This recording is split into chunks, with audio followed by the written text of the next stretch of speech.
ارشاد نبوی صلی اللہ علیہ وسلم، اللہ تعالیٰ نے پہلے نماز میں 2 رکعت فرض کی تھی، سفر میں بھی اور اقامت کی حالت میں بھی۔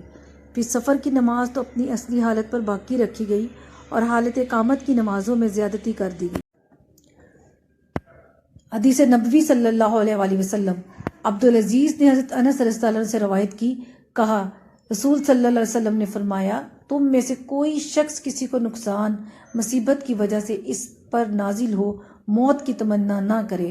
اگر اس نے لامحالہ موت مانگنی بھی ہو تو یوں کہے، اے اللہ مجھے اس وقت تک زندہ رکھ جب تک زندگی میرے لیے بہتر ہو، اور مجھے موت دے جب موت میرے لیے بہتر ہو۔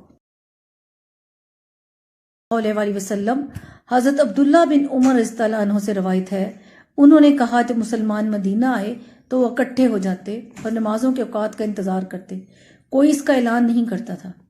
ایک دن انہوں نے کہا اس کے بارے میں گفتگو کی تو بعض نے کہا عیسائیوں کے گھنٹے کی مانند 1 گھنٹہ لے لو، اور بعض نے کہا یہود کے کرنا جیسا کرنا۔